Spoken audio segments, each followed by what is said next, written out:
नमस्कार दोस्तों, आज की क्लास में हमने सामाजिक अध्ययन एसएसटी रीट एसएसटी का एक मॉडल पेपर लिया है जिसमें 25 से 20 क्वेश्चन आप करके आपको बताने हैं। आपके जो आंसर आए जितने आप सही कर पाओ वो आप कमेंट में ज़रूर इसके बताना कि मैंने इतने क्वेश्चंस किए हैं। तो इस प्रकार जब तक आपकी एग्ज़ाम लगेगी 23-24 अप्रैल आपकी जुलाई तक, वहाँ तक आपको मॉडल पेपर डेली इसी चैनल पर मिलते रहेंगे। चैनल को अभी तक सब्सक्राइब नहीं किया है तो जीके श्रेयस चौहान जो श्रेयस चौहान है उस चैनल को सब्सक्राइब कर लें और बेल आइकन प्रेस कर लें ताकि आने वाली वीडियो की नोटिफिकेशन आपको सबसे पहले मिल जाए। तो देखो चलते हैं क्वेश्चंस की ओर।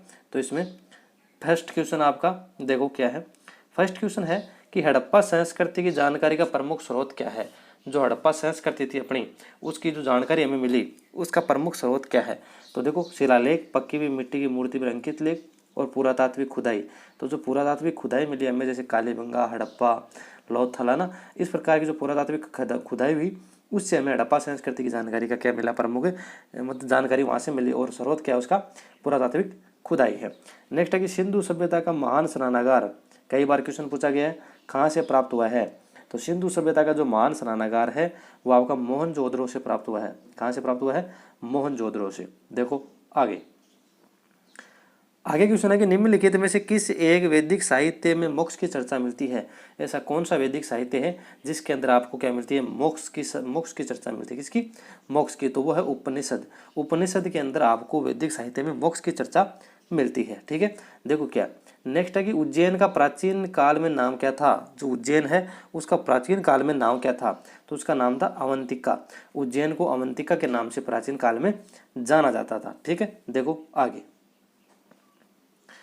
आगे क्वेश्चन है कि संथारा किस धर्म की प्रथा है। जो संथारा है वो किस धर्म की प्रथा है।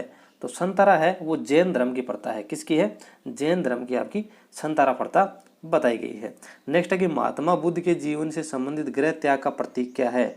जो महात्मा बुद्ध ने जीवन से संबंधित जो गृह त्याग था उसका प्रतीक क्या दिया है। तो वो प्रतीक आपका था घोड़ा। गृह त्याग से क्या है आपका, घोड़ा सुमेलित है।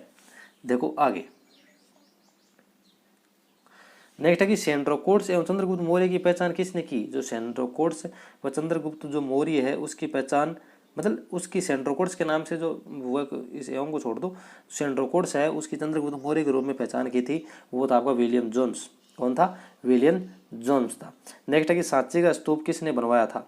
तो सांची का जो स्तूप है वो किसने बनवाया, इसके बारे में आपको क्वेश्चन 8 में पूछा गया है। तो वो था अशोक। कौन था, अशोक ने सांची का स्तूप बनवाया था। देखो आगे पूछा गया कौटिल्य के अर्थशास्त्र में किस पहलू पर प्रकाश डाला गया है। जो कौटिल्य का जो अर्थशास्त्र है, तो इसके नाम पे मत जाइए, नाम में तो क्या है अर्थशास्त्र, लेकिन ये जो आपको जो ग्रंथ है वो आपको राजनीतिक नीतियों से संबंधित है। किससे है, राजनीतिक नीतियों से संबंधित आपका ये ग्रंथ माना गया है। गुप्त श्रवण मुद्रा कहा जाता था। जो गुप्त काल की जो श्रवण मुद्रा थी, जो सोने की मोहर थी, मुद्रा थी, उसको किस नाम से जाना जाता था। तो उसको जाना जाता था दिनार के नाम से। किस नाम से, दिनार के नाम से जाना जाता था। देखो आगे पूछा गया कि प्राचीन भारत में किस वंश का शासन श्रवण युग कहा जाता था। मतलब श्रवण युग ऐसा कौन सा काल था प्राचीन युग में जिसको कहा गया, कौन से वंश का उस पर शासन था। तो वो आपका था गुप्त वंश। गुप्त वंश को क्या कहा गया है, प्राचीन भारत का श्रवण युग कहा गया है। नेक्स्ट है कि हर्षचरित नामक पुस्तक किसने लिखी। जो हर्षचरित नामक जो आपकी पुस्तक है वो किसने लिखी थी। तो वो लिखी थी बाणभट्ट ने। किसने लिखी थी, बाणभट्ट ने आपकी हर्षचरित पुस्तक लिखी थी। देखो अभी तक आपने वीडियो को लाइक नहीं किया है तो जल्दी से लाइक कर दें, है ना, और चैनल को जल्दी से जल्दी क्या कर लें, सब्सक्राइब कर लें इसी प्रकार की वीडियो देखने के लिए। देखो आगे पूछा गया कि मुमताज महल का असली नाम क्या था। जो मुमताज महल है उसका असली नाम, तो उसका असली नाम था अर्जुमंद बानो बेगम। क्या, अर्जुमंद बानो बेगम था। नेक्स्ट है कि दिल्ली की प्रसिद्ध जामा मस्जिद का निर्माण किसने करवाया। दिल्ली के अंदर जो स्थित आपकी जामा मस्जिद है उसका निर्माण किसने करवाया। तो वो करवाया था शाहजहां ने। किसने करवाया था, शाहजहां ने दिल्ली की जामा मस्जिद का निर्माण करवाया था। इंपॉर्टेंट क्वेश्चन है, जरूर अपने कमेंट में अपनी राय और जो आपने क्वेश्चन किए उसका जवाब जरूर दें। देखो आगे की भक्ति आंदोलन का प्रारंभ किया गया था। जो भक्ति आंदोलन है उसका प्रारंभ किया गया था। तो भक्ति आंदोलन का जो प्रारंभ है वो अलवार संतों द्वारा किया गया था। किसके द्वारा, अलवार संतों द्वारा भक्ति आंदोलन का प्रारंभ किया गया था। नेक्स्ट देखो, नेक्स्ट पूछा गया कि बीजक के रचयिता कौन है। बीजक का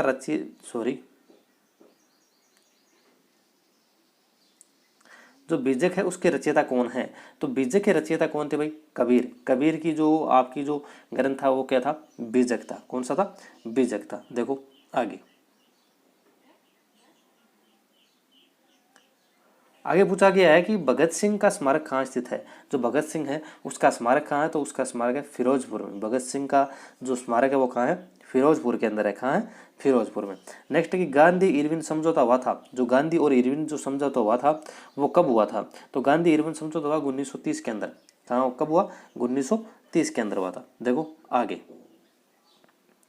आगे पूछा गया है कि जो भारतीय संविधान कब अपनाया गया? जो भारत का संविधान है वो कब अपनाया गया? तो भारत का संविधान है वो 26 नवंबर 1949 को अपनाया गया। तो 26 नवंबर 1949 को क्या हुआ? वो अपनाया गया और 26 जनवरी 1950 को उसको लागू कर दिया गया था। ठीक है।